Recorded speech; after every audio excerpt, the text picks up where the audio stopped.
It's October 20th, 2022. This is a special edition of Roqe. Hi there, welcome to episode 208 of Roqe, the Uprising. Hey Ayatollahs, you won't win this war against your own people. I'm Jian Ghomeshi, hello to you from Toronto, salam dostan aziz, durud bar shoma. It's a simple message for the Ayatollahs.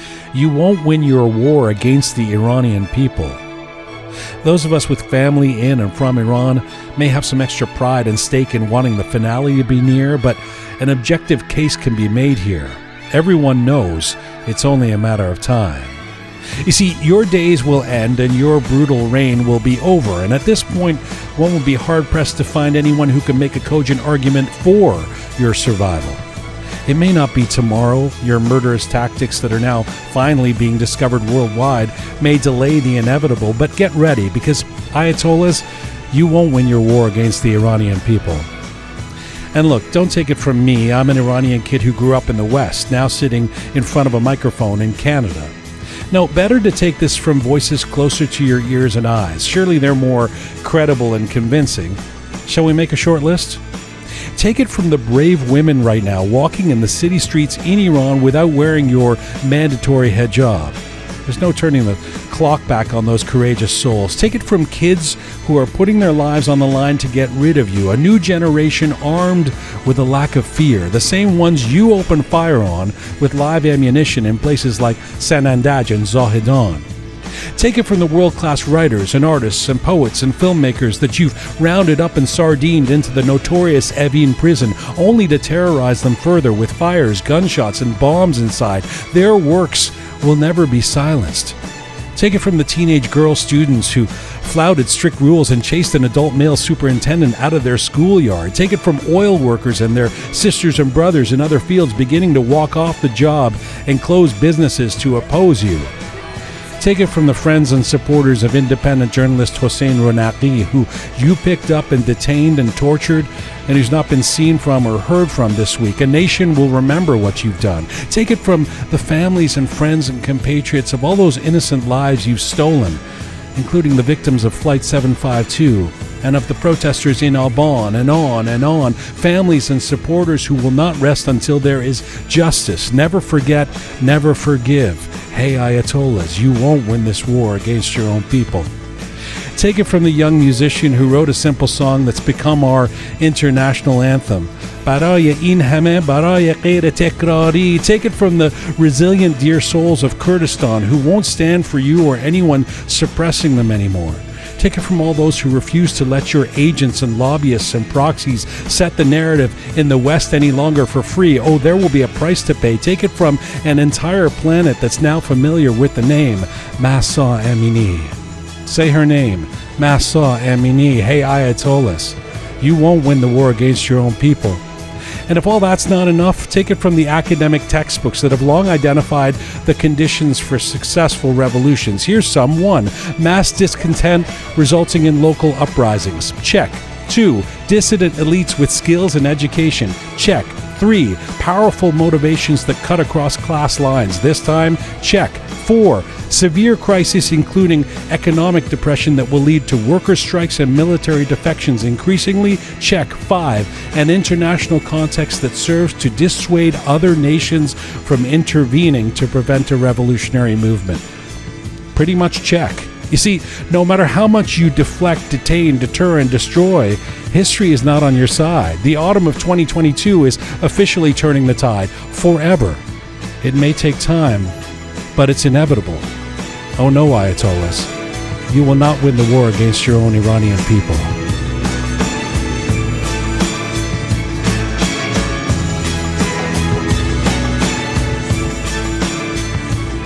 All right, coming up we have another special edition of our program. We're going to speak to 3 different young people on the front lines in Iran right now. This is Roqe, episode 208, Voices from Inside Iran, part 4.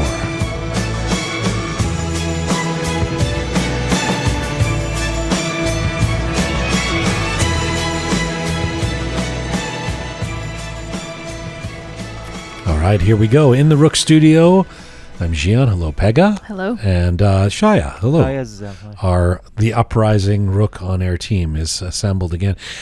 I should explain to people listening, especially regular listeners of ours, these programs that we do on Mondays and Thursdays, we usually record them either mid-afternoon, sometimes late afternoon, sometimes early afternoon. Right now, it's early evening on Thursday night in Toronto, and it's going to go into mid-evening as we record this.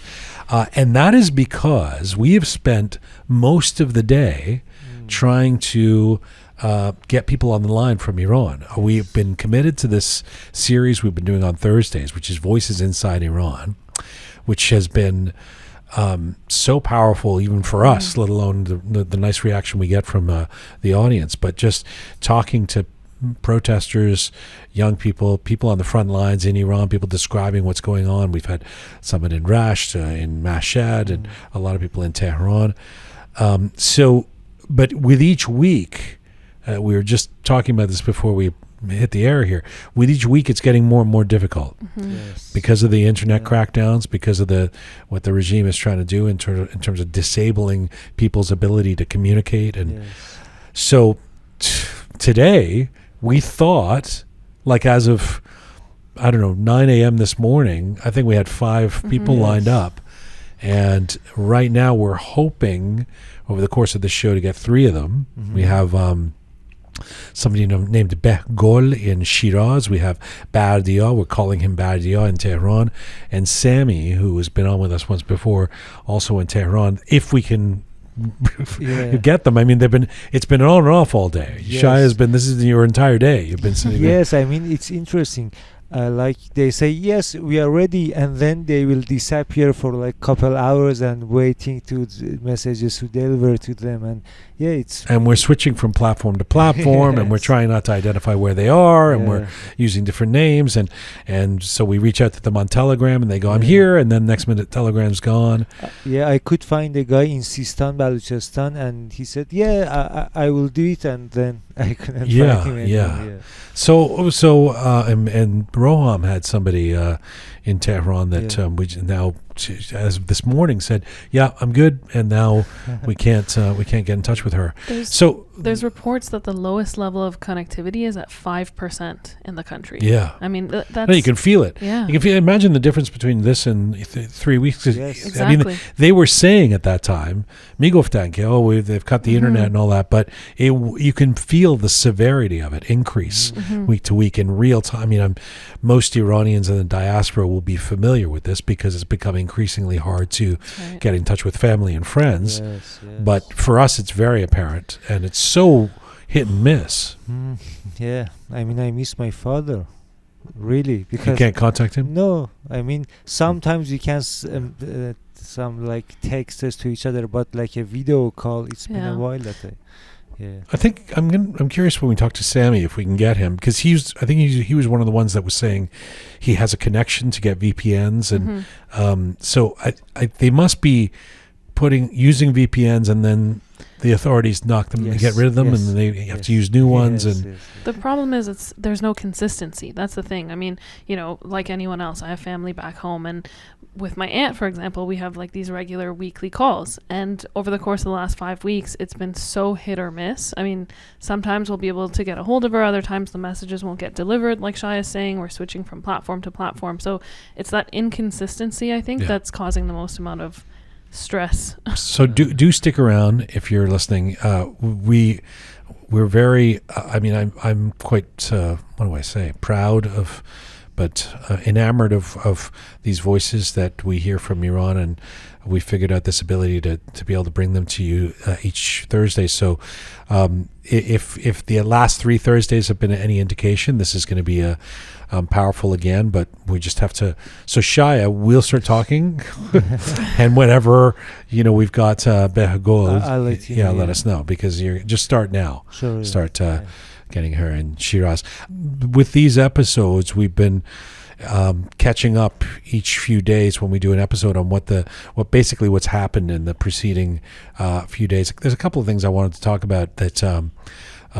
Again, these are the kind of, it's funny, we're in this moment where so many Iranians are looking at social media, that some of the same storylines are universal. You can bet within a day or so, if you see a certain video, that everybody's seen it and they know what we're talking about. So one of them that I wanted to bring up, because I think this is of some significance, is there's a gentleman named Hussein Ronaghi, who I mentioned in the opening essay there, who is a very well-known, I guess, dissident independent journalist and blogger, but who's inside Iran, and who very publicly has been grabbed and detained, and you know, we see that. We also have that video of them pushing him into the car. They had sort of a arm around his neck, and and this is the person, as I said in the opening essay, that has been tortured now, and we don't know where he is. I just thought, Pega, you can maybe give us some of the why this is significant in and amongst so many folks who are being detained, and of course people, some of our heroes artistically, Jafar Panahi, whatever, who are sitting in jail, but what they're doing with Hussein Ronaghi. Can you explain? Yeah, I mean, like you said, he's a political dissident, he's a blogger, he's a free speech activist, and he's been very vocal over the years.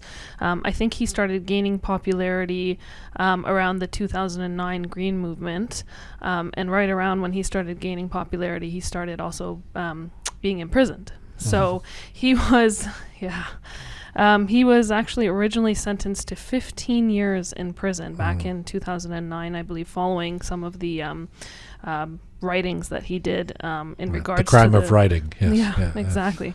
But he actually only ended up serving 6 years in total as a result of long stretches of medical leave due to, I think he has a heart condition, he has some kidney-related illnesses, and the list goes on. But, you know, those medical leaves certainly did not mean any less brutality. I think even as he was on those leaves over the course of the many years that he was in and out of prison, he was still attacked, arrested. There was all sorts of ongoing, like I said, just further brutality.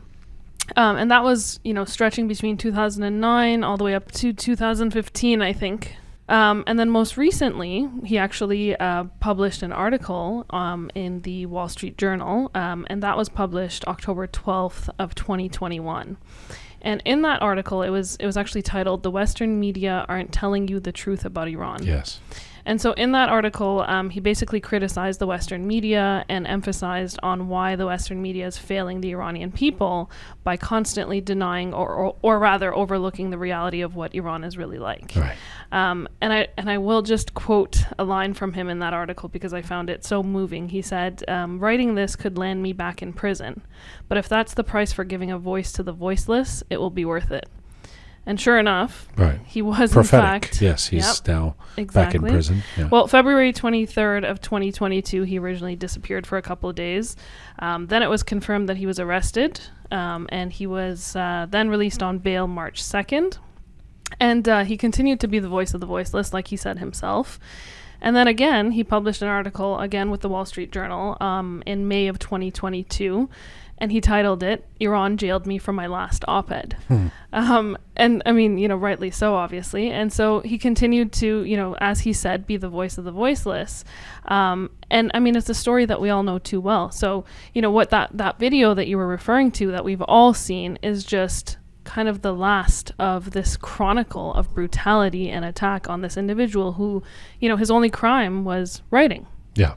And the video we're talking about is a bunch of kind of regime thugs, again, plainclothes militia, grabbing him and, you know, putting him in a headlock and trying to put him and before that, the video of his father, actually, that he's helpless, you know, that ki dige sadai man ro beshnawe kamak kani. Very sad. And actually that video that we're referring to, he was actually going to be arrested September 22nd of this year. He narrowly escaped that arrest, and he actually came onto Instagram and he published a video, and he said, you know, if this is the way that I'm going to be arrested, this is what I've been talking about all this time, this brutality, this is not lawfulness. And so he said, I'm actually going to turn myself in. So 2 days from now, on September 24th, I'm going to be at, and I mean, I'm not familiar with the areas, but he said that he was going to go somewhere and turn himself in. And prior to actually turning himself in is where we see that video. I see. So Right. I mean, just unbelievable. And Shaya, you're a follower of him, and what do we know about how he's been treated? So far, I mean, what I first of all, we don't know if he's even alive or no, because there is no news about him. But for sure, we knew that they broke his legs, and so as Pega said, some kidney problem. Actually, it's. I mean, we really don't know. And after the Evin incident, we don't know anything. That's about right. him. Yeah. The last time he had legal counsel was September 24th. Yeah. So, I mean, this is when people who are honking their car horn get shot, you can imagine what a public dissident who's written the kind of things he's written, and what a brave soul he is. So that's something that a lot of people have been talking about. The other thing this week that is kind of a moving story, and we talked about it a bit on Monday, and there was a cloud around it in terms of not knowing exactly what was happening, and we still don't actually know exactly what's happening, but was this rock climber that captured our imagination and our hearts on the weekend, Elnaz Rekabi. And Elnaz, of course, was, she prepares to go and then climbs at a competition in Korea, the wall, a competition without her headscarf, without her hijab, and this is seen as a political act. And then on Monday, she had disappeared, and then while we were recording the show, we had the news that she was on a plane to Iran. So then in the last couple of days, she's turned up in Iran, kind of disavowed in what I thought looked like a hostage video. I mean, it looks like she's been told what she has to say, and then it has appeared with some authorities and looks incredibly uncomfortable. And my interpretation of it was that the regime realizes that they can't just sort of kill her or do something, because she's kind of an international cause célèbre now, so they have to be careful. But at the same time, they've scared the shit out of her, and she can't talk, and she's kind of trying to toe the line. Now, that's one interpretation, because I know, Shai, you've been. I mean, her story is, I don't know, it's a little bit weird to me. I mean, for sure, in these days, the shop of conspiracy theory is hot, and you can have different interpretation of things. But I mean, first of all, it's kind of impossible that you can go on in an international level competition and you don't obey the rule of the Islamic Republic. Why is it impossible? Because even like men wrestler, they have a guy next to them, like from regime to police them, and it's really that's one thing. The other thing is that then you go to stand next to the sport minister, and kind of with a hijab, that if you wear that hijab in the street, wearing a kola cap, basically, kola cap, Gashter definitely would arrest you. But I thought that's probably more defiance from her, no? I mean, it could be another. It could be, or it could be. So this theory, whether you espouse it or not, says that this is what a regime kind of wants to show that we are kind to the hijab is not our issue. We accept all kind of, but They're definitely trying to say that, because I mean the Iran's National Olympic Committee and the individual who represented them, someone by the name of Mohammad Khosravi Wafa. Hell of a name. He was quoted saying that she's not going to, or they're not going to take any sort of disciplinary action because this was an unintentional act on her part. Yeah. She said she forgot. Now she says, but again, I think this is forced. But she says, I was rushed and I forgot, and it was difficult. And for me, it's like she did something activist, and then they realized they can't. That the PR would be too bad. I mean, it's weird because on the one hand, when has the Islamic Republic regime cared about the PR? But you know that they know how bad this would be, and so there's some sort of deal cut. Okay, we basically will save your life if you But say this is bullshit. a question. You know? Do you how much do they care about that this is bad or this is not bad? They kill people in the street. Yeah. They and do, but But the turnout, I mean, at the it airport would when she was coming back. see that. Yeah, right? That was so inspiring. Exactly. So to catch people up, if you don't know the story, so when this athlete was returning to Tehran, hundreds of people gathered at the airport. It was like 5 a.m. too, to greet her and cheer her as a hero. That's right. And by the way, they weren't cheering because she did well at the competition. Yeah. They're cheering because she competed without a hijab. Yeah. So these are the kind of things we see that where we know the revolution is still fermenting and growing. Right. Yes. That's not something that. So generally, I would say the whole story, I see it as something for celebration. But I mean, there is also conspiracy theory around it. Yeah. all right. Yeah. Well, is the resignation of Liz Truss in Britain part of is there an Iranian conspiracy? Is there somehow did the mullahs? I just want to say, as a kid born in London and a British kid and somebody who was just there last month and who's a political junkie to study political science, I would be obsessed with the story of what's happening in Britain right now with the disastrous Tory party and the revolving door of prime ministers. And I barely cared about it when I heard the news this morning. I kind of watched her press conference. Okay, let's trust you, because I'm so enamored or so involved 24/7 in what's happening in Iran, like pretty much everybody in the diaspora, that even the resignation of a prime minister after a couple of weeks, I mean, the whole thing is a disaster in Britain. But I guess I'm in the bubble of Iranian news. I kind of put up with it for a few minutes and then okay, back to what's finding out what's going on in Iran. I have to say though, 45 days in office, she's going to be the shortest serving prime minister in the UK. I think she is.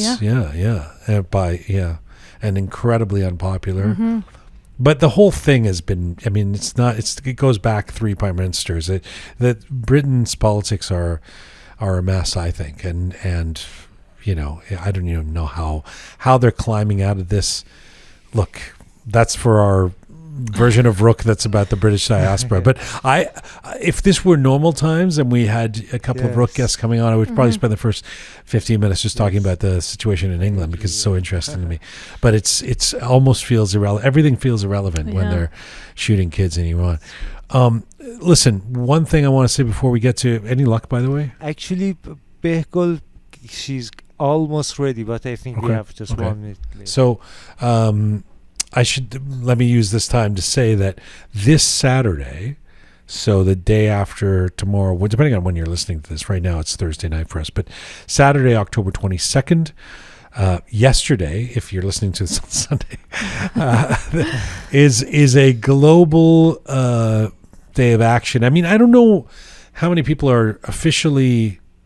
planned for it to be a global day of action, but it's one of those things where there was the massive demonstration planned for Berlin with Hamid Ismailioun, and then there was a massive demonstration planned for Washington, the march on in Washington, and then there was stuff planned in LA and Toronto, and it's become, whether all of the protests are woven into the same organizers or agenda, there are protests pretty much everywhere in any major center around the world this Saturday. And I put out a video last night on Instagram, but I really hope that anyone who is interested and anyone who has been saying, oh my God, what can we do about Iran, who's sitting in the diaspora, this is the least we can do.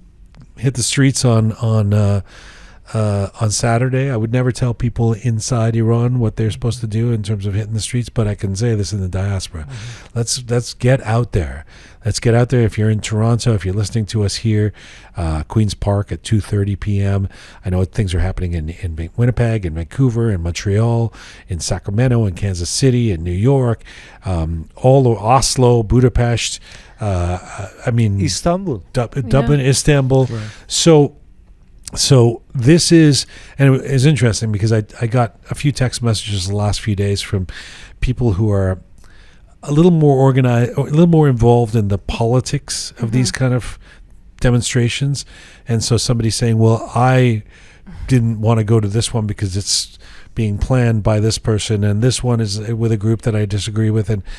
And I really don't have, I get it, but right now, especially having gone to, 15 of these demonstrations in Toronto, it almost doesn't matter who the speakers are. Like if there's one big one that happens at the Hollywood Bowl, or maybe Berlin, it'll be important, or maybe the White House, I don't know. But the ones here and a lot of cities, the most important part of it is people power. Thousands of people in the street. That's what we retain. That's what we remember. The optics and the power of that, rather than who gets to speak and what did they say and who used the wrong word. And so that's just me. I mean, I do get that there are some people I would probably be more sympathetic to or appreciate, but I think if there's a blanket statement I can make this Saturday, anywhere that you can, if there's something happening near you, it's a good day to go out and protest. Well, I mean, there's 43 cities now who have, I've seen posters, and every time I see a poster for one of these demonstrations with the date or Global Day of Action or Iran or Solidarity or something, I get the same feeling. I mean, it's just that sense of pride that we've all come together, and I think that's been the most important aspect of this revolution. And let's remember this.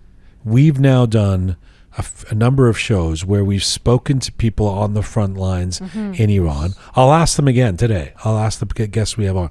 But every single one of them that we've asked has said it means something to them for people to be. So it's not a theory that if we go out on the streets, it helps the protesters and those who are trying to affect change in Iran. It is a reality. They know, they hear the news, they see it, they watch the videos, they care. It makes a difference. So here's a simple way to make a difference. We are coming to you on roqemedia.com. This is where you can link to all of our platforms. And we are on this ongoing mission, if you're new to us, to build a new audiovisual encyclopedia of Iranian diaspora identity. So we're on a number of platforms: Spotify, SoundCloud, Apple Podcasts, Instagram, CastBox. Check us out on any of those, depending on where you're listening to us right now or consuming this. If you'd like to see visuals with Roqe, we have those up on YouTube, which you can switch over to. And if you want your descriptions and bulletins in English and in Persian, Telegram tends to be our bilingual account, so you can subscribe there. It's all at Roqe Media. We got them. Okay. All right. So, Pega, we'll see you on the other side of this. Yes. First up, we are going to go to Shiraz and or the south of Iran. I think she's in the south of Iran now. She was in Shiraz up until this morning, yes? She's in her early 20s. She is a graphic artist, and her name is Behgol. Behgol, are you there? Yes, I'm here. Hi. Thank you so much for doing this. I know you're a graphic artist. I know you just came from Shiraz this morning, right? You're in the south of Iran now? Yes. Okay. Well, we spent a few hours trying to get you on the line, so I'm thrilled that we got you. Tell me, first of all, I'm assuming you've been active in the protests in Shiraz. Would that be the case? Yes, that's correct. Actually, the first night that Shiraz was crowded, I was out there, and it was actually my first time joining the protests. You've never protested before? Not really. I wasn't old enough. First, the year 88, it was Jian Ghomeshi. Yeah. And I was so young that I remember I think 8, something like this. Right. And we went to the roof and we shouted Allahu Akbar. All the houses. It was amazing sound that it was kind of protesting. Right. That was my first time. But this year was it was actually my first time that I was out there in the streets, actually. And tell me why this time is different for you. Why this time you were compelled to want to hit the streets in Shiraz? Because it is. I don't know how it's obvious, but it's obvious that this time is different. This time we should do it. This time is now or never kind of situation. And I'm old enough in the first step. I'm old enough to do this, and I don't know. I have a huge hope. Besides that fear, that hopelessly dark fear I have this huge hope, this huge light I see, and it helps me. It helps me to get up and do the shit together and do it.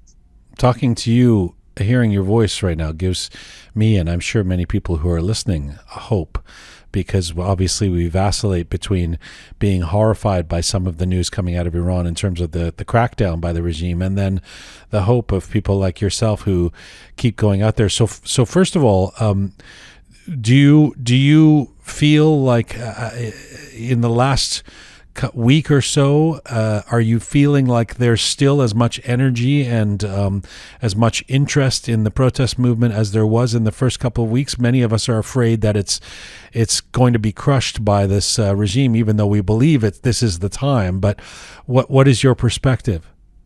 Should I be honest? Yes. Are we talking about only Shiraz or Darkol? You can talk about all of the country or Shiraz. You tell me. What's your perspective?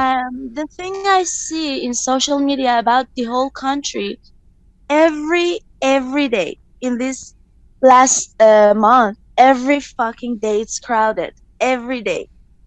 Tehran is the most crowded city in this situation, and every day it's crowded. But to be honest, Shiraz is kind of disappointing.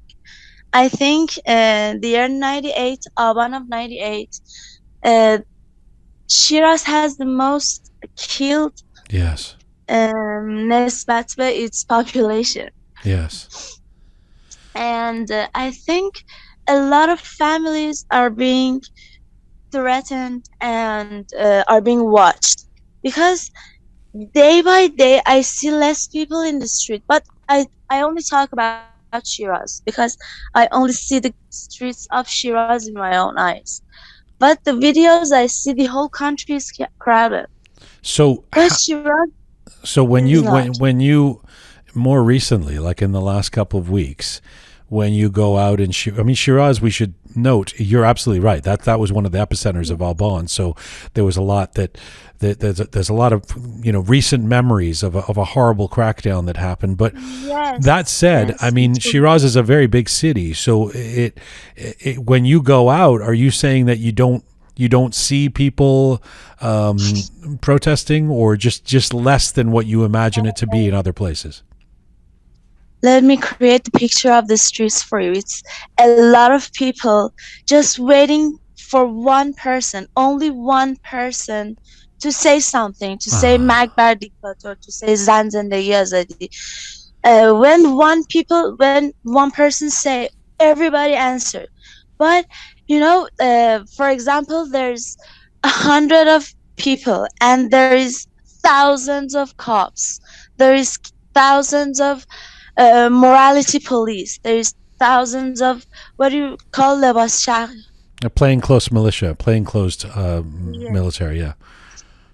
Yeah, there are a lot of these people. There are more than us. They are so much more than us. You can't imagine how much, but they are so much more than us. It's very horrifying. It's like the real war scene. I haven't seen anything like this in my whole life.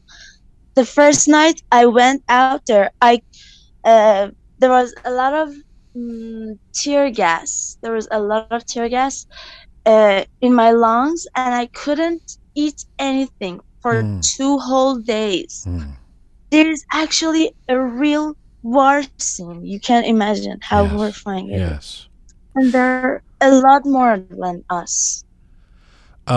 Well, but it sounds like what you're saying is that you believe that a lot of people are on the side of the movement. They're just fearful to get out in the street against these thugs, right? Is actually what I'm saying. Yes. And in Shiraz, people mostly protest with their car honks. Uh-huh. Honking their Do it. horns, yeah. Yes, yes, they do But it a Behgol, lot. let me ask you Mostly something. like Do you? I mean, obviously, you can't represent an entire city. You're one person. You're a woman in her early 20s, and so you have a certain social circle, etc. But in terms of the people that you've come across, other than those who are literally holding the guns and are in the military or the police or the militia, do you find people who are supporting the regime? no, I haven't seen anybody. I really didn't see anybody in, at least in my group of people who I have surrounded by. I haven't seen anybody supporting the regime. I mean, this is really Um, important because it speaks to the common will that's there. I mean, we hear things like Iranians are united against this regime. They just, it's just hard to make this change happen. But you don't know whether to believe it or not. You don't know if there's a bunch of people who are, I don't know, religious or something who are supporting this. And I know there's some of that, and certainly in some of the more rural areas. But it's fascinating to hear somebody like you say you can't even find somebody that supports this regime. they are, it's, I don't know how to say it, but I can kind of say it like this, that they are more powerful, but we are more. They have the guns, but we are more. If we all become united, we all millions of people more than them. They are very tiny without these bullets and guns.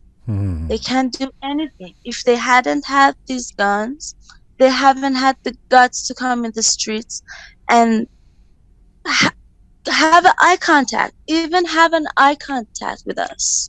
They don't have guts to have eye contact with us. These days, I saw them and they don't even look at my face. They don't have the guts to look at me, or none of us. Are you one of those brave people who? I mean, it's okay if you're not, but are you somebody who goes walks on the street without hijab? Of course I am. It's been a lot of years that I'm doing this. I think more than 3 or 4 years that I'm not wearing hijab. I'm Wow. just wearing it around my neck. But these days, I'm holding it in my hand and I walk the streets. And what It's the less happens? Does I have anything to do. happen? Have you been detained? Have you been taken away at all? No, happily no. And nobody even tell me that wear it. Nobody tells me that. Nobody asked me to wear my scarf. People Wow. even don't look at me. They don't even care. It's only them. Normal people, they don't care. It's Right. normal Right. for them. Do you know anyone who has been arrested or injured or shot at in terms of your own circle?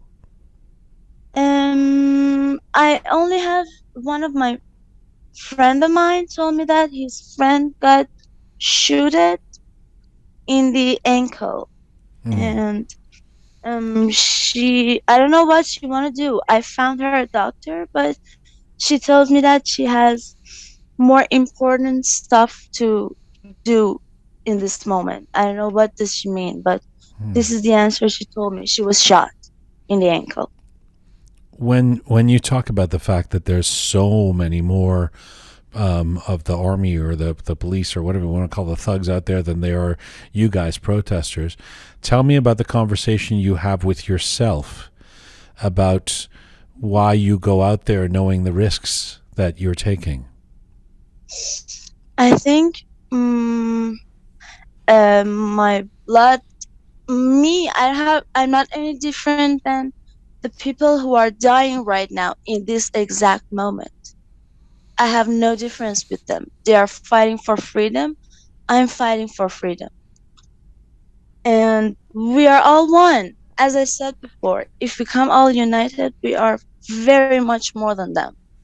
And they only have bullets for a few of us. They can't kill all of us. They're gonna run out of bullets soon. They can't kill all of us. This is how I think. I think that this is the darkest days of all.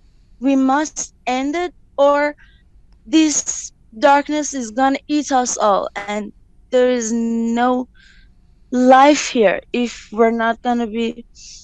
If we don't end this, it's not any life here. This is how I believe it. If we want to live, What we should end what this. do you most, if you imagine and azadi, azadi, azadi, if you imagine a free Iran, or an Iran without this current regime and their rules, what do you most, what would you most look forward to? I have a dog, and every time I'm walking him in the street, I'm always having a stress that what if right now, because I was arrested once because of walking my dog. And I'm always having the stress that what if somebody comes and take him away from me? After we have this azadi, I'm gonna walk him around the city Hmm. and I'm gonna show him everywhere, and I'm gonna hug everybody Hmm. every woman especially.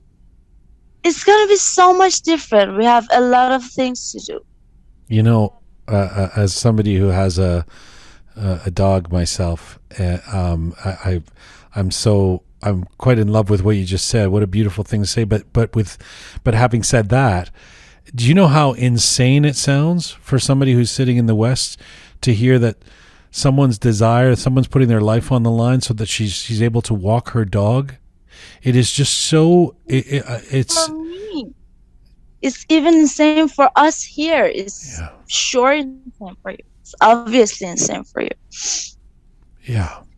It's, I don't know. I think they are pure evil, because in all the things that I've been learning from since I was a child, always love breaks the hate, always light breaks the dark. Hmm. It's gonna happen eventually. They can't do this. They are fighting against all the lights and all the lives they see everywhere. They can't do this always. They should stop. We're gonna stop them. Behgol, do you have sisters and brothers? Do you have siblings? No, it's just me. It's just you. Do you have, are your parents around? And not right now, but they are around. Okay, so I mean they're alive. They're you're in touch Yeah. with them. So are they, what do they have to say about you going and demonstrating and being out on the streets? They totally support me. They say maybe it's not time for. This is how they tell me. They tell me that maybe it's not the time for them. Maybe they don't have the guts yet, but they're gonna stand right next to me in the protest someday soon. Wow. They see this day, and even the regime see this day. We all see this day. When you see it in your mind, you can totally have it in your physics life. It's the fact, and we've all seen that day. We all seen our freedom. Even they saw our freedom. They saw themselves breaking down to pieces, to tiny little pieces, worthless pieces. You think the And we've all regime, seen. you think the regime is scared? Yes, they are scared, badly scared. This is obvious. They are killing 10-year-old children. They are going to uh, they're going to schools, and they are arresting groups of girls who are 16, who are 15, who are 17. Yeah. Somebody who is scared as fuck will do this. Yeah. I tell you, nobody do this. Nobody do this. They are just kids. Come on, dude. Yeah. Well, a few days ago, we opened the show talking about Zahedan, and that kind of a scene is like something out of a horror movie where they just open fire on a bunch of people, including kids, right? Little boys and girls. And do you I mean, how we had so much trouble getting in touch with you. Are you do you feel like you're connected to all the news in terms of what's happening in different parts of I don't Iran? think so, because not only me, but when in a city the protests began, they cut the internet. As fast as possible, they cut the internet. So if I have the network, the city in protests don't have the network to share the news. But I know there is crowds out there. I know everywhere is protests, and I don't know for You know sure to about tell. the fire at Evin prison, for example. You know about things like Yes, that. yes, yes. And do you know about what's happening outside of Iran? Do you know about the demonstrations in places like here in Toronto in support of you guys? Yeah, I saw that, and I follow Sag Bolshani on my Instagram, and I saw her protest. I saw how she's working since the first day, Yes. and I see them. I And does it does also, it does it make a difference to you if there are those of us to outside of me Iran? personally, no. But No. to the Okay. foreign people who don't know what's going on, who never heard of Iran, who don't know what it's like to live in Iran, who can't even imagine, it's it's very good.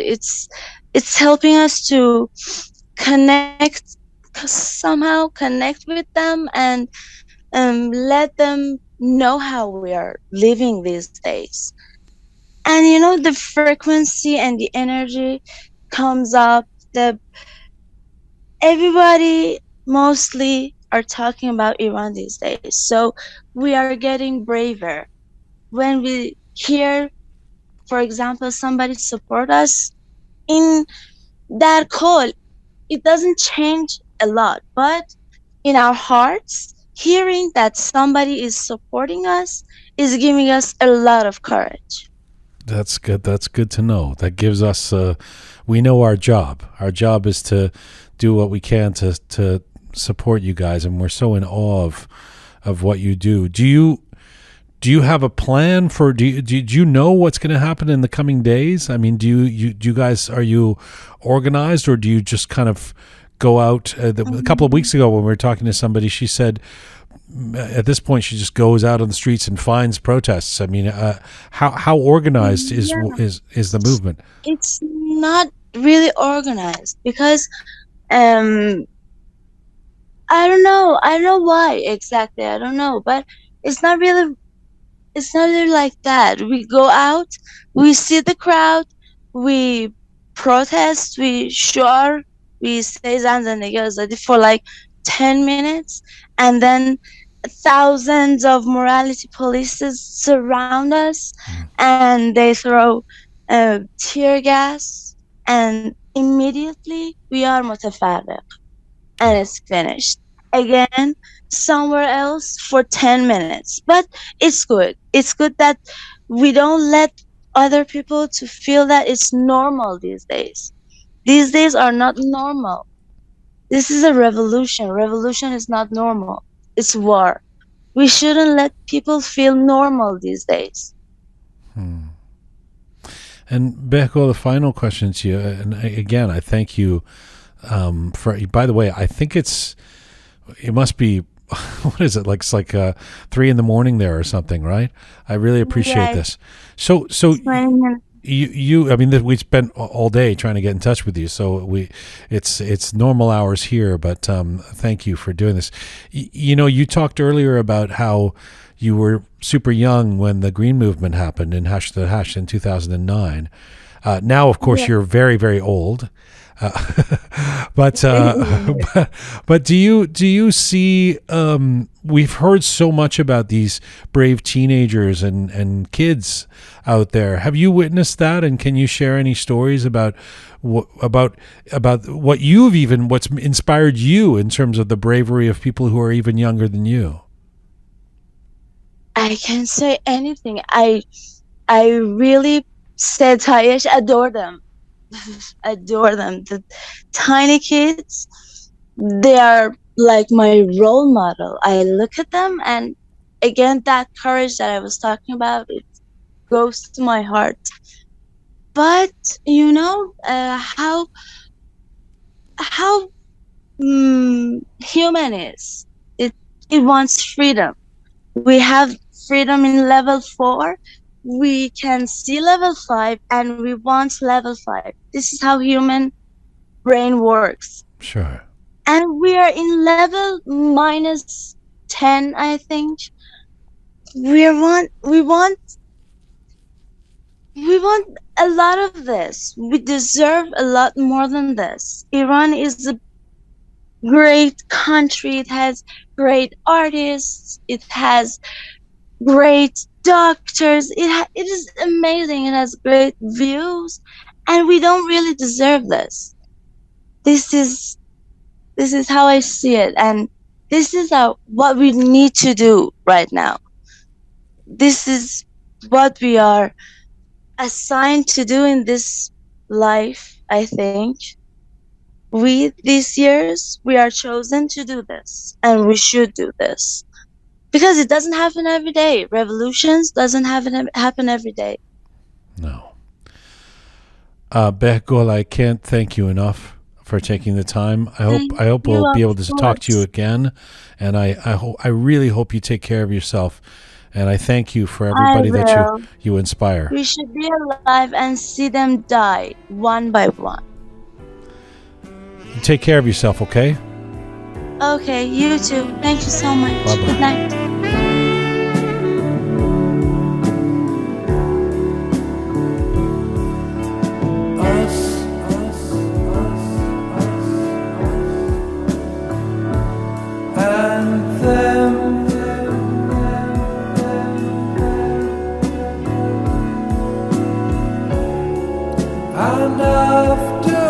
Special edition of Roqe, The Uprising, episode 208, Voices from Inside Iran, part 4. We are going to go to Tehran now, and somebody who works in the tourism industry, who we are going to, for the sake of this interview, call Bardia. Bardia, are you there? Yeah, I'm here. Thank you so much for doing this, sir. And you're welcome. I should do that. You should do that? Tell me why you say that. Actually, if I want to start to talk about only tourism industry, and I talked before to the people in my Instagram and everywhere, they destroyed tourism, and I don't know why. Sometimes I wish really I didn't have oil, so they could use their mind to stop eating the oil and use the benefit of this country. But how can they bring income to this country? But when they don't want to understand, when they don't want to listen, when they don't want to understand that tourist is not a hostage, so what should we do? Bardia, but you feel it's important for you to do your part and speak out. Speak out in everywhere.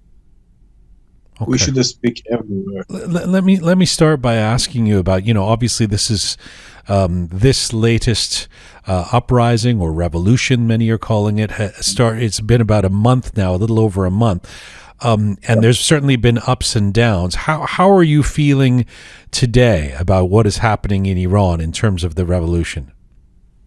Okay, if I want to talk about this last month, I should say that the good thing that happened is that people now understand more, and now they're connected more about feelings, they share feelings, they share their thoughts, and they yell each other's wants and needs, and that's a good thing.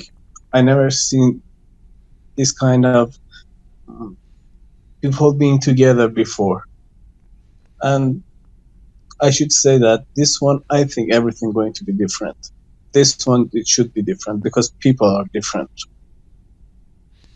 So you're talking about people inside Iran, in Tehran, where you are having conversations with each other publicly as well as obviously privately, because those conversations have always existed privately, but are somehow having conversations publicly that they wouldn't have had a couple of months ago. Of course, no, they didn't have a couple of months ago. And not only Tehran, because as you said that I'm working in tourism industry, and in most of the cities that I've been, that's the same. And that's something that's going to make me happy. Can you give me an example? Give people an example of what you're talking about in terms of, I mean, obviously we know that there's some people on the street saying Marbag dictator or whatever, but I mean, what in terms of the non-protesters or the people that you observe who are having conversations, what are they saying? For example, Khorramabad, one city in west of Iran. I'm going to Khorramabad. When I see that people in the street are talking about that's going to be good, that this regime going to be changed, we're tired. And let me tell you one memory. Sure. I was in one taxi to go to another part of the city. I asked the taxi driver, how's the situation here? He said that nothing really much. People are not doing anything. Some people doing some wildly things and they left. Exactly 5 minutes later, we were in the middle of the protest with the car. And that was the first time I said that this time is going to be different. This time something can happen.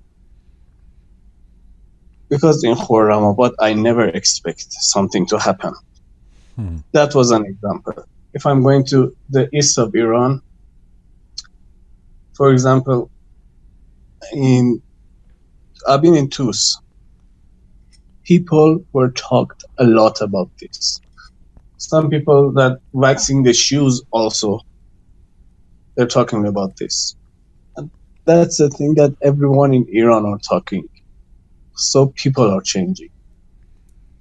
How would you describe the atmosphere this week? You know, it's so hard for us, those of us outside of Iran. Obviously, we see certain videos where there's a crowd fighting back against the police or the military or the militia, but we can't tell how widespread that is. We can't tell if the protests are growing or slowing.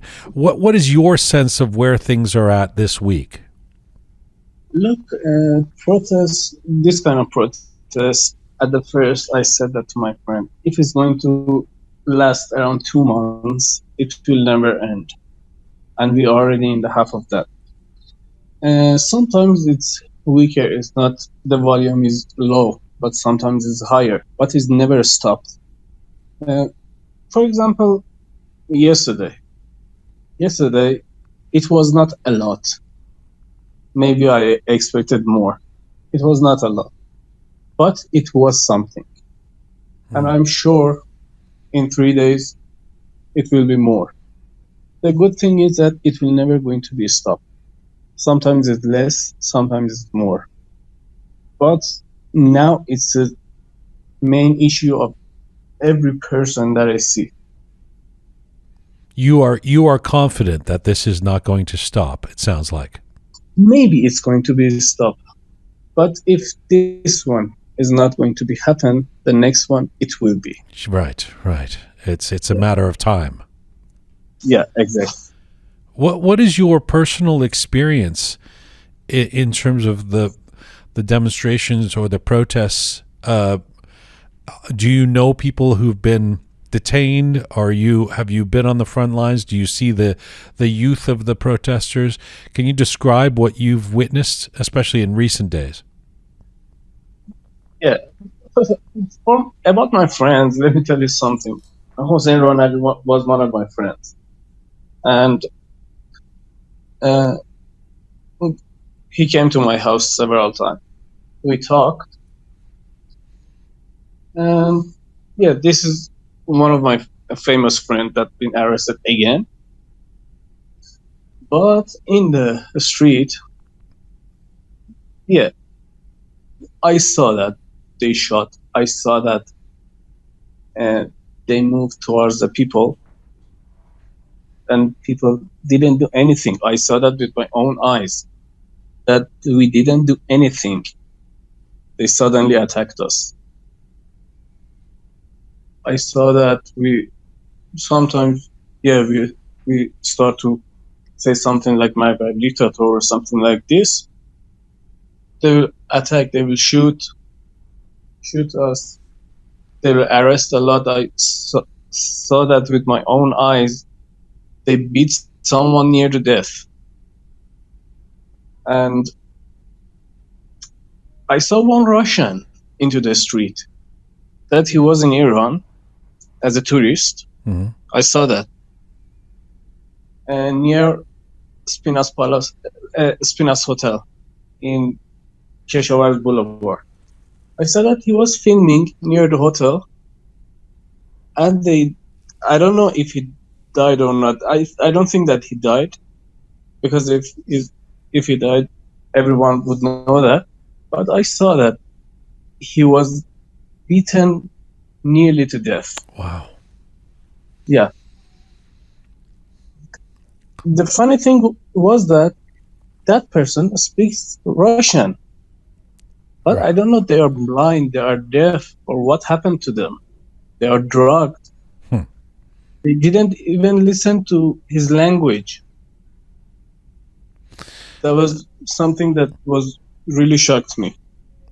I mean, Bardia, the you know, the philosophy or the expectation is they do this because they will so terrify people by killing and beating and arresting and detaining and all of those tricks that we know we've seen in the past from this regime. That they will so terrify people that eventually, ultimately, people will stop protesting. They will just give up because they're too scared. Now, what we have heard from people that we've been talking to inside Iran, and young people who say, we're never giving up. We're not afraid this time. Tell me about your own philosophy on this. Obviously, you've done what we call a gut check. You know, you've looked at yourself in the mirror and said, okay, I'm going to put myself out there. I'm going to actually talk to this show in Canada right now and put myself out there. Tell me about that conversation and why they can't scare you when you see the things that you've just talked about witnessing. Look, when you don't have anything to lose, your life doesn't matter. That's the thing. And that's the thing that most of the people are saying, that they don't have anything to fight for.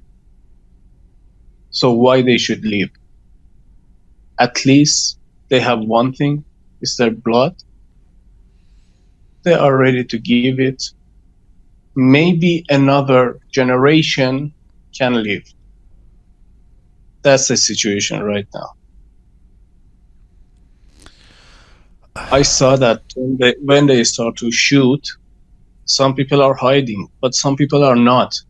They are ready to die because they are not. They don't think that they are living. What about They you? What about you? living. What about you? You have a job. It sounds like you have a life. Why are you putting yourself out there? Actually, about my philosophy in life, I've been in that position that this is not life for a long time. After the Green Revolution, I don't know, in Persian calendar is 88. Yes, I don't know. 2009. Yeah. Yes, 2009. Yeah. On that time, I start to say that we're going to lose everything, and life without everything is worthless. Well, on that time, I had this philosophy, and every time that there was protest, I was inside, and I hope that if I'm going to if I'm going to be killed, it reached to some point that next generation can be happier. This is my philosophy from 2009. Yeah. Nowadays, I see that there is a lots of people that have this philosophy, and that's a good thing. We've heard a fair bit about the next step in terms of this movement really growing and having an impact is to see some of the businesses and the workers engage in some strikes or close down, and for us, for people to see defections like either the military, the police to and the thugs to get tired or to want to give up and not want to keep shooting at their own people. Have you witnessed either of those things?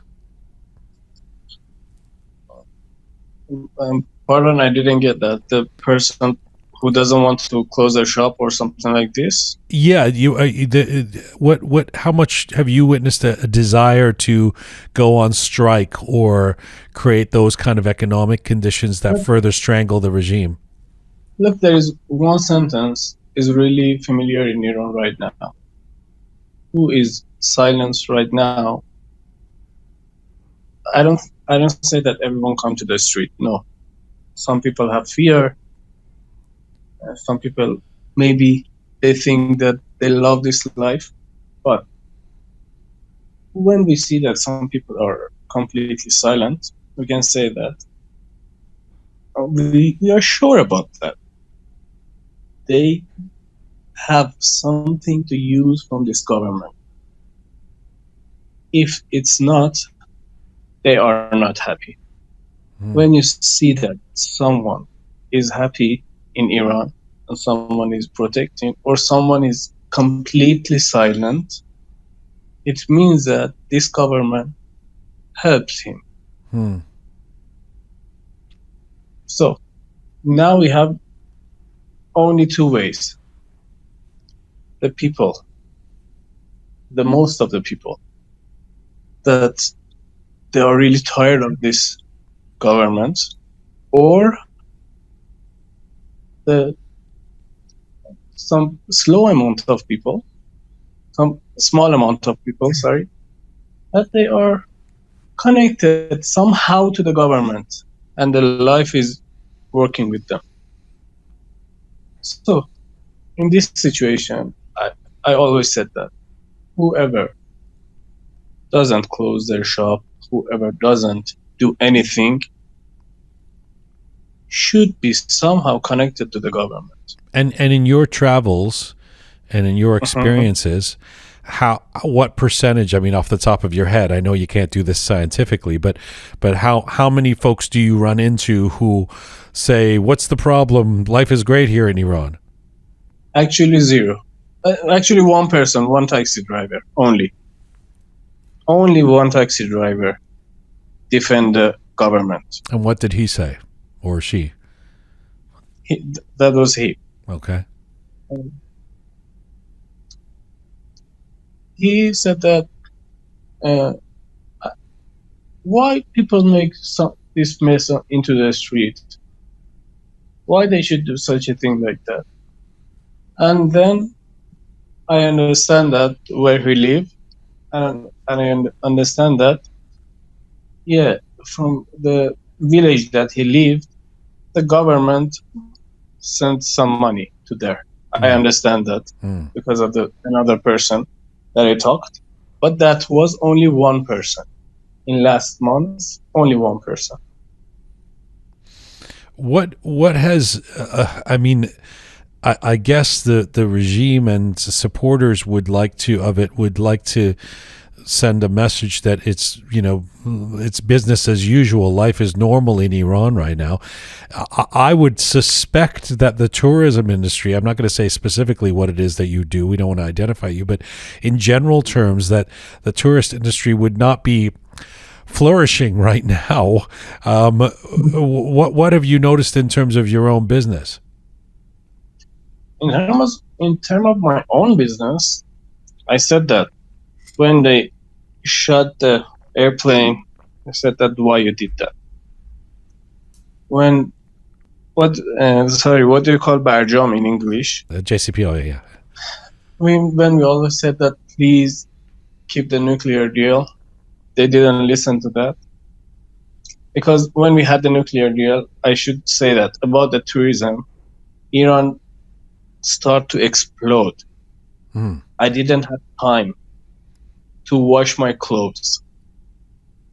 This much tourists we had. And the economy started to grow. We always said that, please keep the nuclear deal. They didn't listen. Don't arrest the tourists as a hostage. Tourist is not a hostage.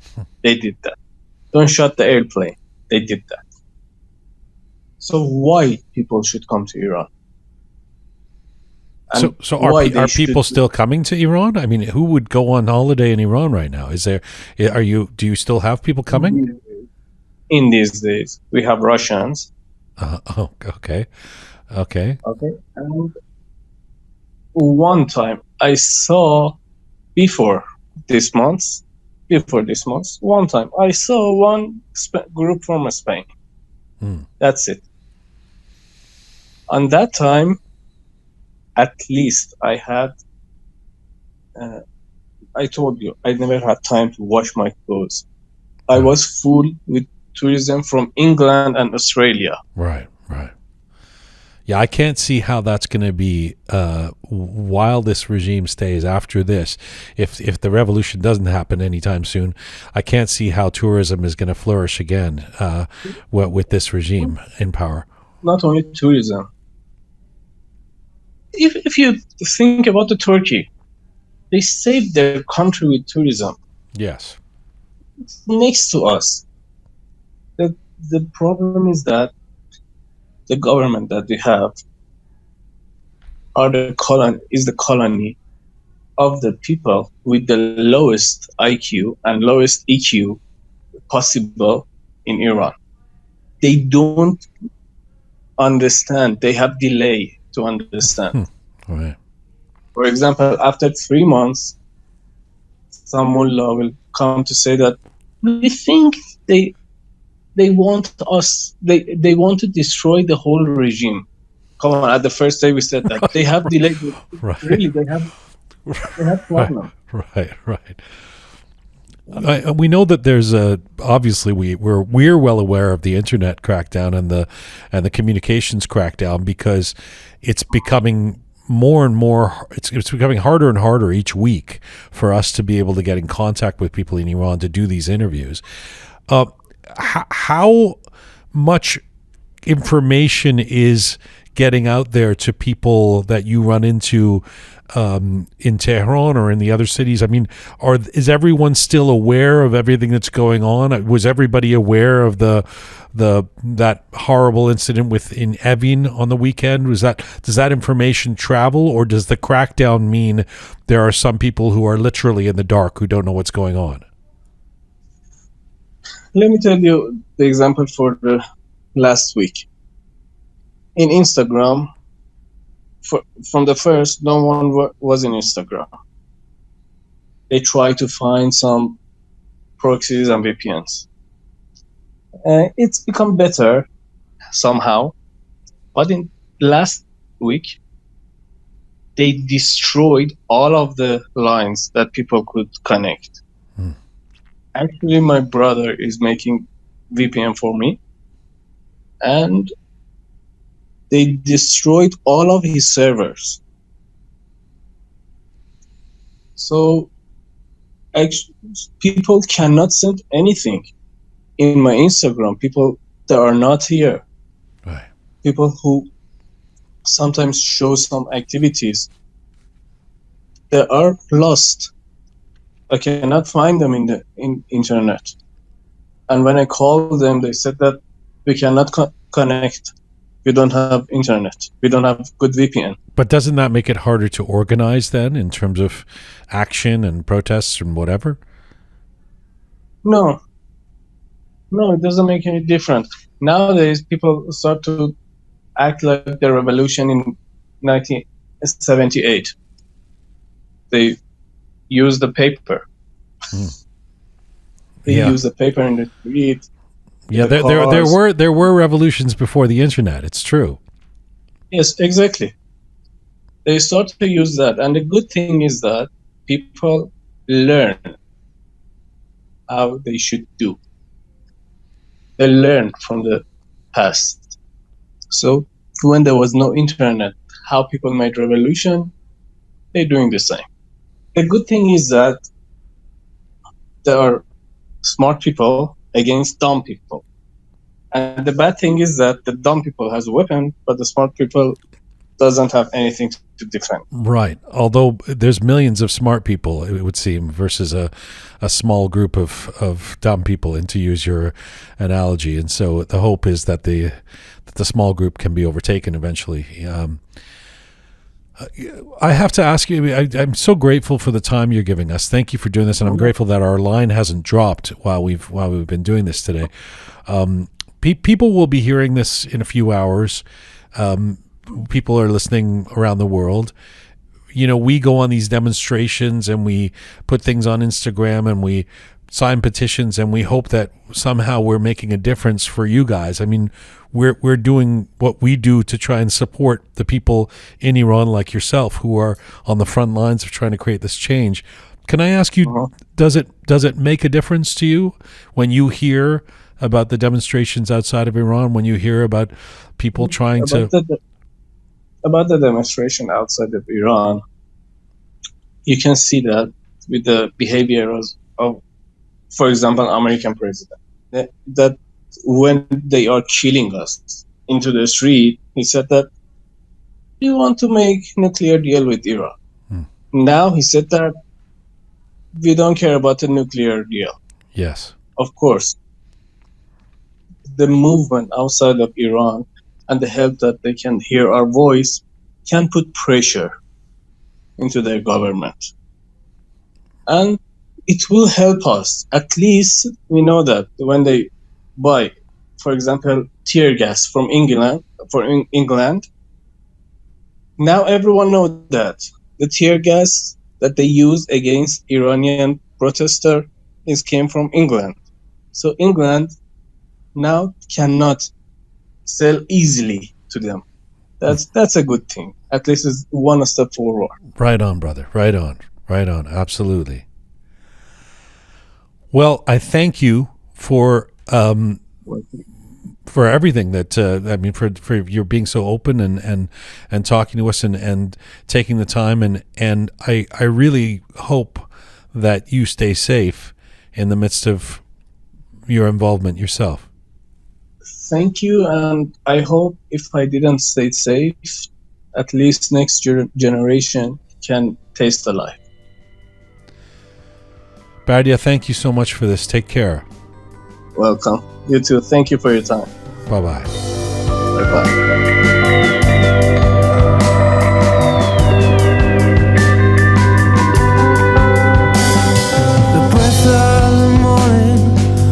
Keep forgetting the smell of the warm summer air. I live in a town where you can't smell a thing. You watch your feet for cracks in the pavement.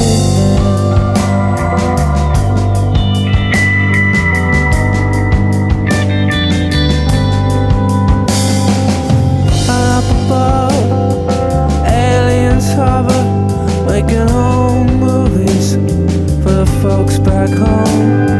Of all these weird creatures who lock up their spirits, drill holes in themselves, and live for their secrets. All right, let's stick with Tehran right now and go to somebody that we've had on before on one of these episodes, the Voices Inside Iran. He is a young documentarian and a comedian, and his name is Sami. Sami, are you there? Yes, I'm here. Can you guys hear me? Yes, we can hear you. So first and foremost, we've had a really difficult time today getting in touch with people. What can you tell us about why that's happening right now? Well, as far as I know, none of the VPNs are working at this stage. Since the Evin incident that night, everybody lost their connections. to the VPNs, but we still have the internal um, internet that we were using. And I'm actually barely connecting. I don't know if you guys can hear me fine or Yep, not. you're good. You're good. All right, because I had to I got to tell you something. I had to walk like 10 blocks to get a decent connection. Well, we started the day with 5 people lined up. I've explained this on the show already. A woman in Shiraz, a couple of people in Tehran, somebody in the north, and we have not been able to reach anybody except for you and one other person so far. So it is a very, very difficult day, and this happens each week. It's getting progressively worse in terms of connections. So you would say this is the regime cracking down harder each week on the internet, trying to block things, yes? Oh yeah, absolutely. Because they have. I mean, if you've paid attention to social media, the videos that are coming out of them trying to control the situation has actually made them a laughingstock, somewhat internationally and even domestically. So they don't really want to get all that mess out. I think it's because of that the internet is getting a bit tricky, and I think it's absolutely the state's crackdown.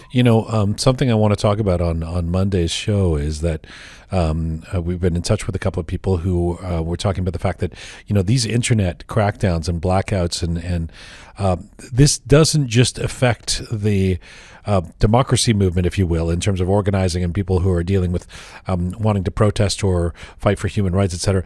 It also affects anybody who has any kind of business in Iran, including some young independent businesses who are just trying to stay alive, just trying to feed their families. They're derailing their own people by doing this in terms of being able to run their own businesses, right? Yeah, sure, man. I mean, if you look at the Instagram, what do you call it? Like filtering. We call it filtering, but it's not filtering. It's blockage, right? It's blocking access to Instagram.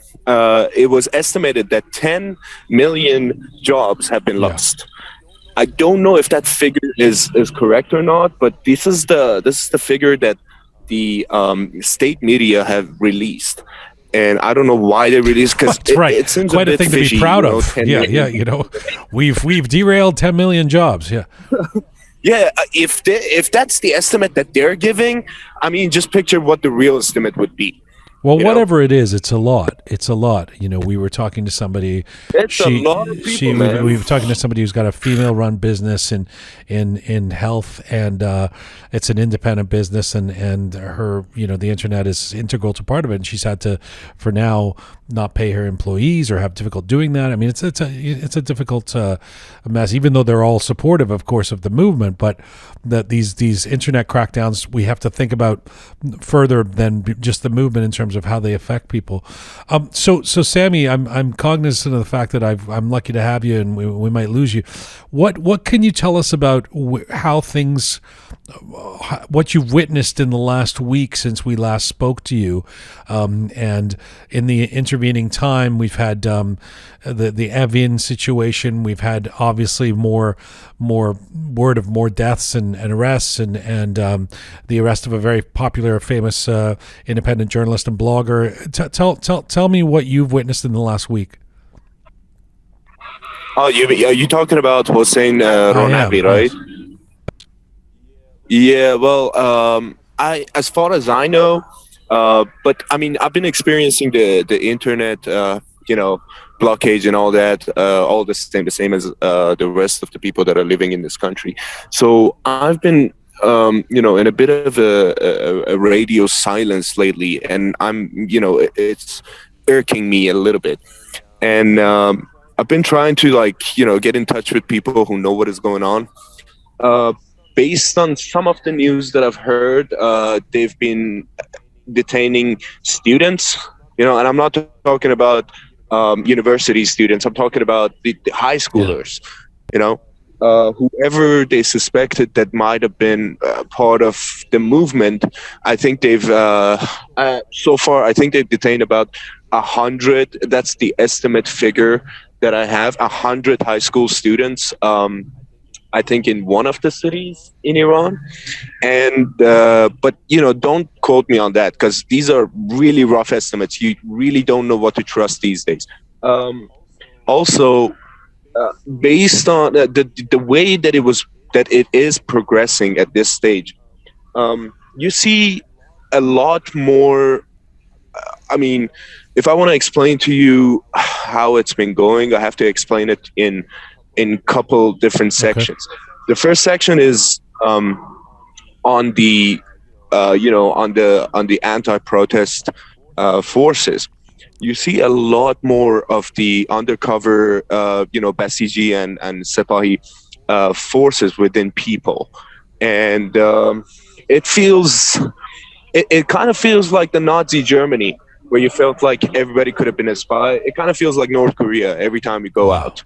And like a couple of days ago, I went out to just get a shot of espresso, and as I was like drinking it, there's a guy who I always buy coffee from, and he was like, there was a dude next to me, and I was talking to the guy who was giving me coffee, and he stopped me mid conversation, and I didn't ask anything, and it's like after like 10 minutes, when the guy who was next to me left, I turned to him, I was like, that was a bit odd. Why'd you do that? And he goes like, hey man, I can't be sure, but I suspect this guy is an undercover Sepahi. And based on incidents like that, was just one example. Based on incidents like this, you can only surmise that there's a lot more undercover forces among people. Secondly, it's I think it's a tactic that is getting popular among people, that somebody on Twitter, actually. Somebody on Twitter named it the ping pong tactic, which is kind of like semi non-organized protests. You know what I mean? Like today, there's gonna be 3 cities. Let's say Mashhad, Tabriz, and Isfahan, right? They're gonna come out and protest, and then tomorrow it's gonna be Tehran, Rasht, or some other city, which is just divided by the couple of days that are apart. You know what I mean? So that was the second. And what's the thinking? What's the thinking around that? I think it just keeps the anti-protest forces on their toes, and it doesn't really give them the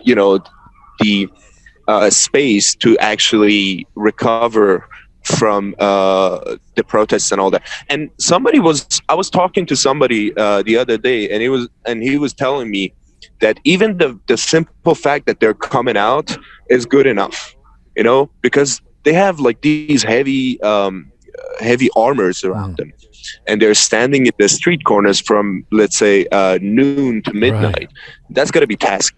Right. You know what I mean? That's going to be a task. That's going to be very taxing to their bodies, to their spirits, and all that. So that's a good tactic if that's what the people are doing. Did you have a third point of what you were witnessing? I didn't want to cut. Oh yeah. Yeah. The third section that I want to explain to you is that I feel like the protests are going more towards the strikes route. You know what I mean?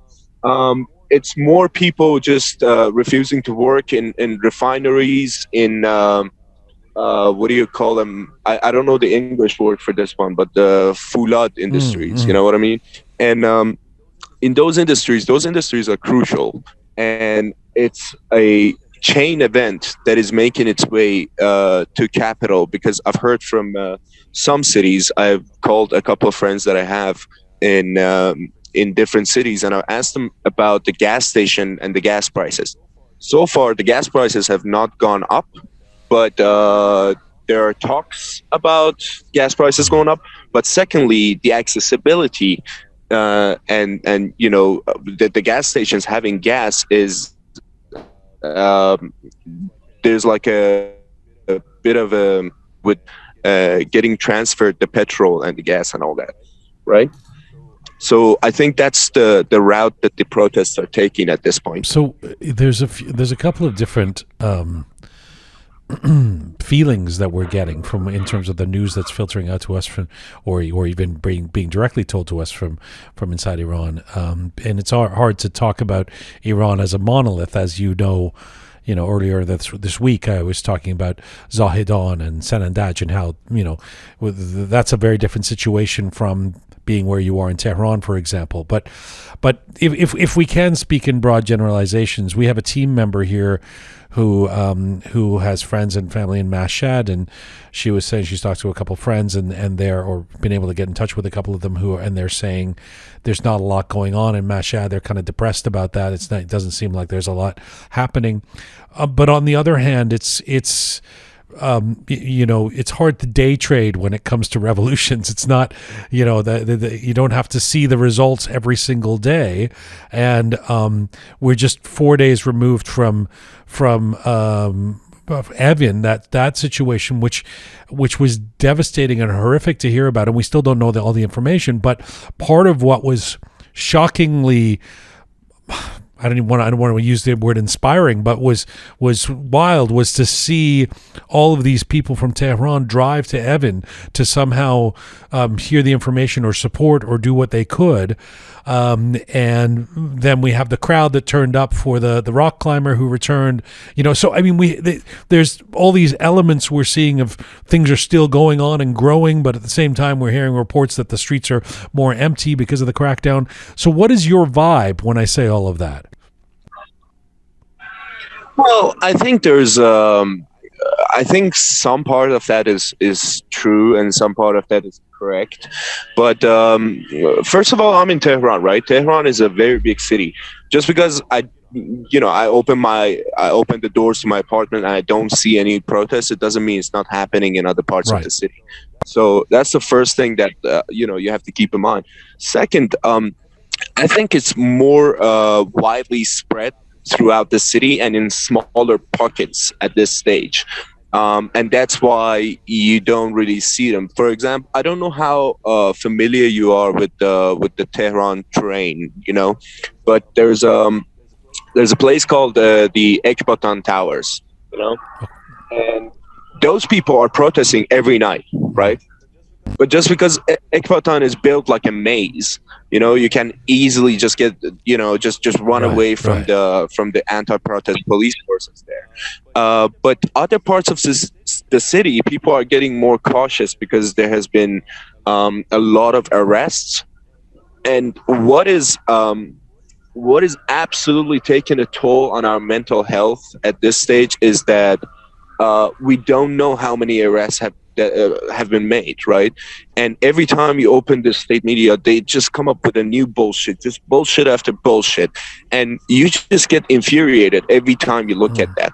Like, I don't know if you saw on the news a couple of days ago, I think it was the Ministry of Information or something like that. He estimated that it was 150 people protesting. Yes, I did. Yeah. And and I'm reading that, and I'm like, are you kidding me? Are you stupid or something? I saw about 50,000 people myself, just in the area that I was standing. And you can, you know, from these kind of paradoxical news, you can surmise that we are kind of mentally burnt out, right? Every time we're getting close to being burned out. Like, we're not completely burned out, but our energy for the past month has been spent on verifying what the hell is this guy talking about and what the hell is this other guy talking about, whether it's true or not, you know? And at this stage, I think it's getting a lot smarter the way that protests are going. They're getting a bit less demonstrative, you know? They're getting a bit less physical. And at the same time, the fear is kind of going up because of what happened to Evin, you know? How widespread is that kind of information? Does everybody know, or what do people know about what happened at Evin?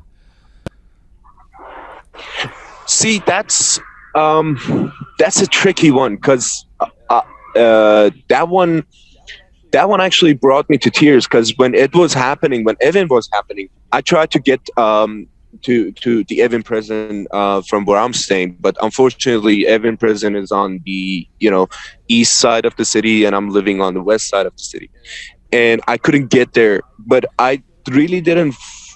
I didn't sleep till like 4 in the morning, and I was scrolling through my Telegram, my Twitter, just to find like just a piece of information to see what happened there. The estimates are.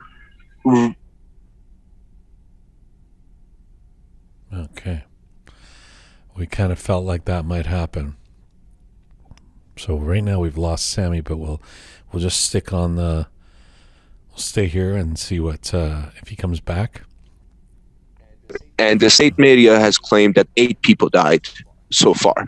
So you're working with a number between 120 and 8. You know what I mean?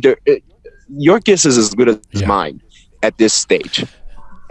So that is frustrating. Well, at first they said there was a couple of injuries and it's business as usual, everything's fine, which was, they don't even lie well. I mean, in the sense that we can see the scope of that fire, and we know there were gunshots and we know there were bomb sounds. So it's not conceivable that there's just a couple of injuries. But you're right. I mean, this is the challenge. Is we have no sense of. I mean, the closest we get to understanding what's going on is when we're talking to you and other people who are inside Iran who are describing very human situations. The story you told last week about the kids rescuing you when you were, at the protest. I mean, these are the things that we're resting on and the imagery that we have in our minds.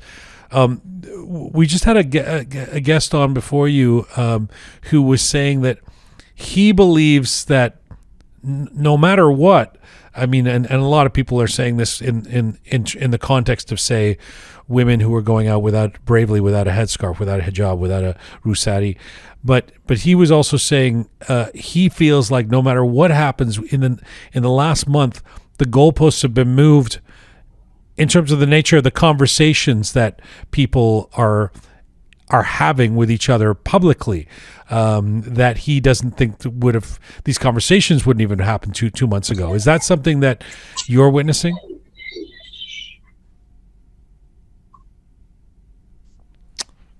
Well, that's why I shouldn't take so long asking a question.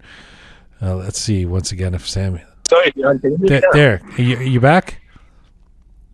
Yeah. Sorry, you cut off for a second there. You were talking about. I was just saying that a guest that we had, another frontline person that we talked to just before you today, was saying that one thing that he's witnessing that really has made quite an impact on him is that the conversations wherever he goes in Iran, because he works in different parts of Iran, are totally different from what they would have been 2 months ago. And everyone's talking about this, and and a lot of people are using more militant language than they ever would in the past. This is beyond just the protesters who are saying down with the dictator. Can you confirm that? Oh, absolutely. Yeah, that I can confirm. See, I always try to be objective, even facing something like this, which feels like Armageddon.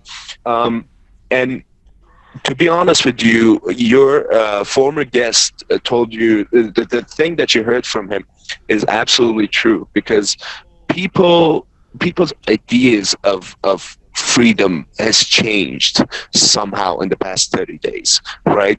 Like every woman that goes out with a headscarf without the headscarf, without the mandatory hijab, is a protest unit. You know what I mean? The only way that I can explain it is just call them a unit of protest, and they can't really control all of that. I see from my way to work every day, and from my way back home, I see at least like 35 to 40 brave young and old ladies not wearing their headscarf. And it's inspiring, to be honest with you. Every time I see them, they look at me as if they're, they're committing a crime or whatever, and I just reassure them with a smile. And I'm like, I make a fist and I show it to them, I just make a fist and I'm like, yeah, the feeling. And I'm like, you guys are doing it. I love you guys for this bravery. But at the same time, it's, you're absolutely right about the militant language and all that. Iranians have Iranians have a reputation of being polite. You know what I mean? And when the kindest, politest, nicest people in the whole world start being, just very impolite in the streets, you gotta think about what decisions that brought that. You have to think about how angry they are. You have to think about how frustrated they are with the regime.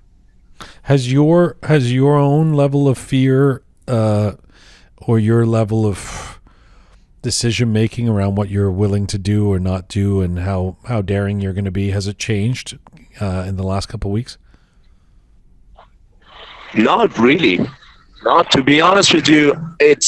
I was thinking about this, and I realized that when I was a kid, my dad told me something that it kind of stayed with me. He told me that it's beneath you to be afraid of thugs and bullies. It is beneath me to be afraid of thugs and bullies. And every time I see the anti-protest movement, the anti-protest task force, every time I see the Sepahi or Basiji or whoever they are, every time I look at them, it just reminds me of high school bullies. And I'm like, bullies are all bark and no bite. You know what I mean? And if all they can do is just keep barking, if 20 of us gather around and write something against the regime, who's going to stop us? None of these people have the foresight to understand what freedom is. But us normal people, us, the people of Iran, we felt it. We felt a little bit of it, and we want more. We just, the headscarf thing is a fucking symbol. Sorry, excuse my French. It's just, I'm dealing with a lot right now. It's just wearing a headscarf and not wearing a headscarf is a symbol. When you see that symbol, just when you see that flag being waved in front of you, you start realizing all the things that should have been normal in your life and aren't. All the things that you could have had and you don't. And that, I think that decision that you make with yourself, that I'm gonna get my country to freedom. I'm gonna get myself to freedom. I'm gonna get my family to freedom, no matter what it takes. I think that decision trumps every bully and thug that stands your way. Yeah. So, well, to give a very long answer to a short question, not at all. Yeah, I got you. And by the way, you're a guy in Iran in the middle of a crackdown who's walked 10 blocks to be able to get a connection with us, who's bravely out there telling us what's going on. You're allowed to use the word fucking. I think we give you dispensation. We'll allow you to do that. And will you give me a pat on that? And you're actually right about I keep thinking, if it's not something that we'll ever really know. But were I to be one of these brave women in Iran, would I be able to go out? Would I go out without a headscarf? How would I deal with that situation? And every single time I think I'd like to think that I would, but they're amazing. They are the leaders. These people who are going out there and defying. Even if the revolution is about a lot more, that is the symbol, right? The hijab and the headscarf, and so it's such a big deal. Let me just ask you something, and I know that you're just one person, so I mean, we ask you these questions. I know you don't represent. I know you don't represent all Iranians, and you don't represent all Iranians, but you probably represent some. So maybe many, and maybe majority. So let's get your opinion. In the diaspora, Sami, there's there's a lot of in terms of everybody who's involved in, people of Iranian background who are involved in and captivated 24/7 with what's going to happen in Iran. There's a lot of conversation about how do we support what's happening, what can we do, let's have a demonstration, etc. That, which is all good, and then there's a separate sort of thing that's happening in the diaspora where some people are calling other people out and saying you were a regime enabler, and then somebody else says, there's a person who owns a shop here who's a Aghazadeh, and then somebody else says, you said this in 2009 and you shouldn't have. Some of which, by the way, I think is really legitimate and needs to happen. But I'm just curious, for those of you in Iran on the front lines, does any of that make any difference to you? I think am I allowed to say something about NIAC, NIAC? Yeah, sure. I mean, you're allowed to say it. It's your opinion, right? Thanks, man. I don't want this part of our conversation to be cut out. If you're gonna cut it out, I can just not mention it. Well, it depends on what you're going to say. If you're going to say you're pro NIAC, we might get some hate. No. Yeah. No. I will not utter such words. Okay.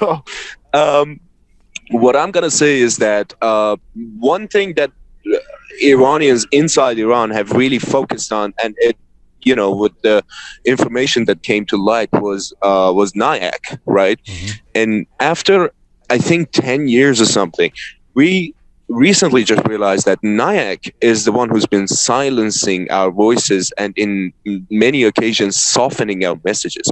And I think the reason that most Western countries have a very, warped idea of what Islam is in this country is because of NIAC. Because, as you know, America has the biggest media on the planet, right? Mm-hmm. When they report on something, everybody else reports on that particular thing. And when NIAC is consulting BBC, CNN, MSNBC, all the Democrats, mm-hmm. When they're just advising these people on what it's like to be inside Iran and what a tyrannical regime Islamic Republic isn't, right?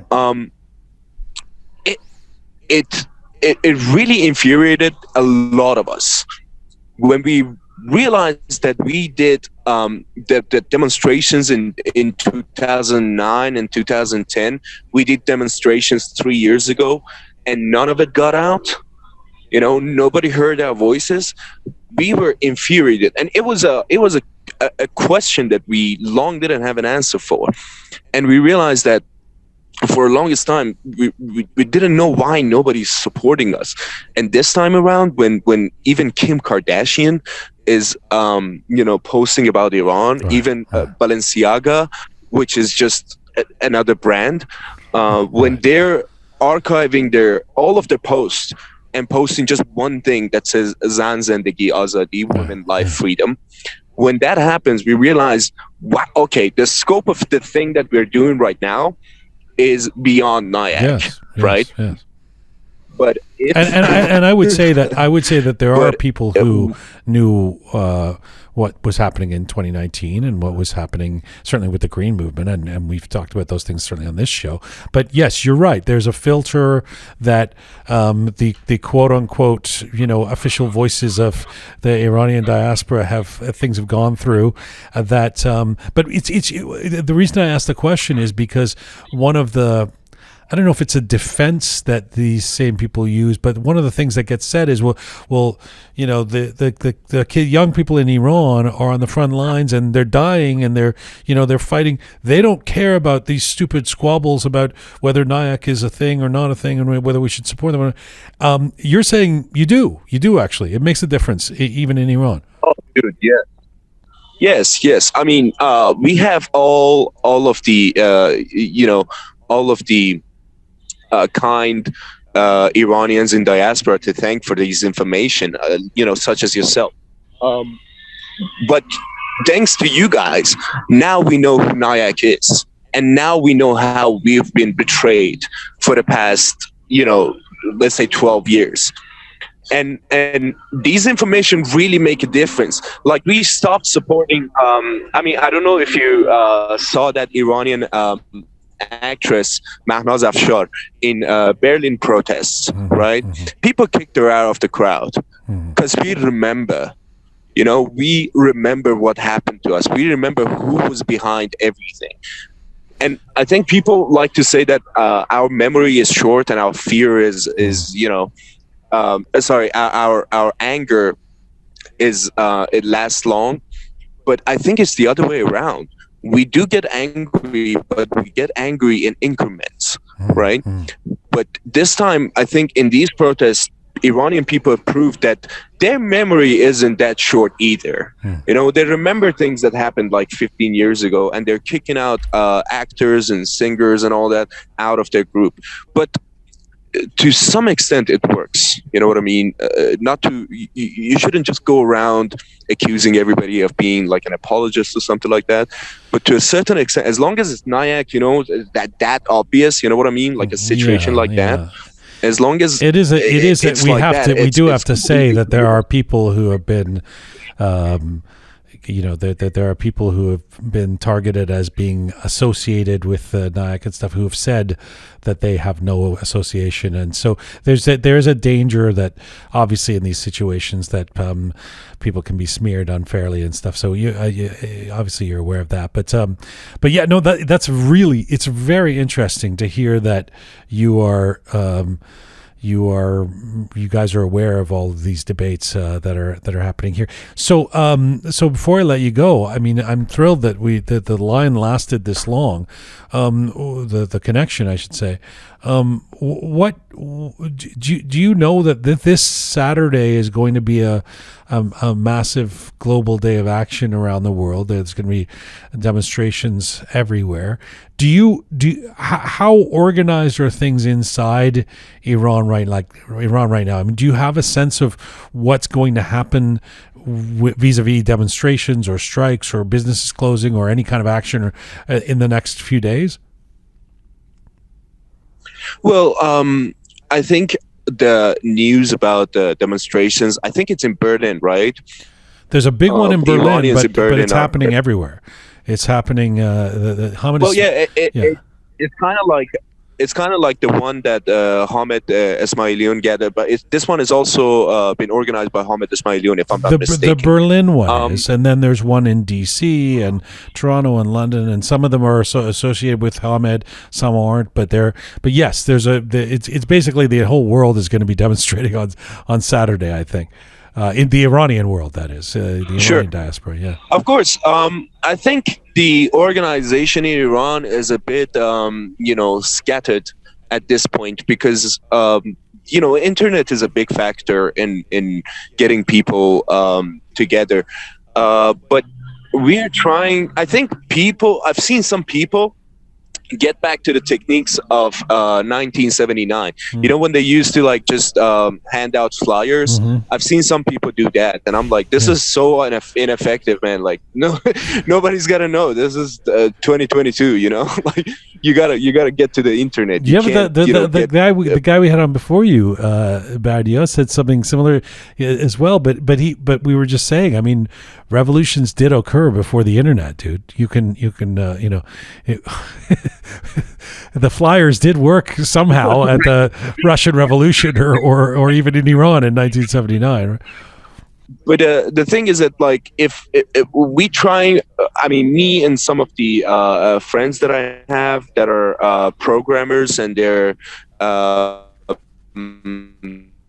tech to as many people as they can. And I mean, the interview that I'm doing with you right now, people have access to these kind of interviews. Now, informing people on demonstrations on Saturday is in your hands as well.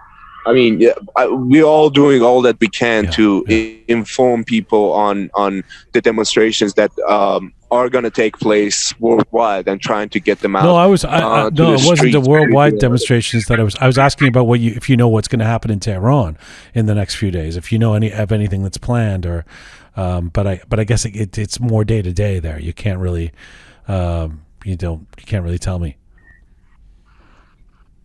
Yeah, it's actually a roll of the dice. I mean, it's not that I'm withholding information from you, or I'm doing anything like that. It's just I really don't know what's going to happen. I'm trying my best to get as many people out as I can. I'm trying to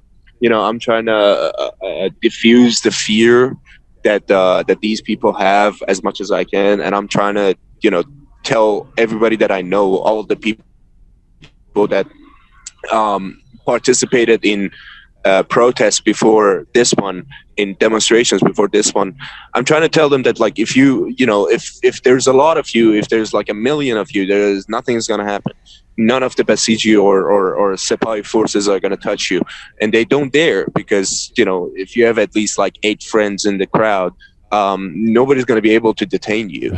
And they're not going to try to detain one person when they have like 8 friends or something, because even they know what they're doing in the demonstrations it's really just illegal, even based on our laws. But what I can tell you is that I know a few people who are making just some not tools, just weapons and all that. They're making sticks out of cement and PVC pipes. I'm not a violent type, just people as I can together, and I hope to have like a bigger demonstration than what we had a couple of weeks ago. Sami, thanks so much for making the extra effort for us to be able to get connected to you. Stay safe out there. Oh, thank you, man. Thank you. Thank you for being the voice in these dark times, man. One voice, one of the many voices. Thank you, brother. Goodbye. Yeah. Sure. Bye.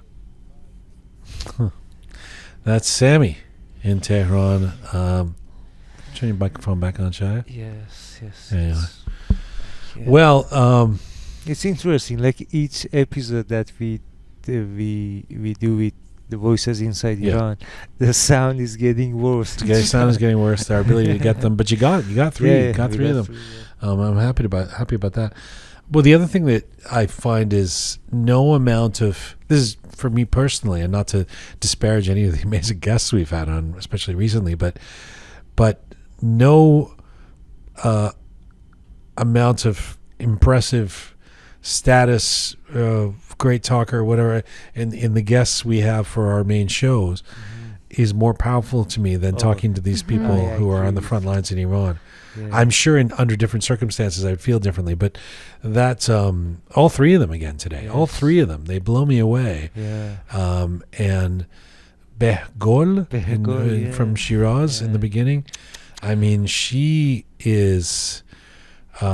It's very, very inspiring listening to her. Yes. And she's talking about being inspired by people who are even younger than her, of course. Right.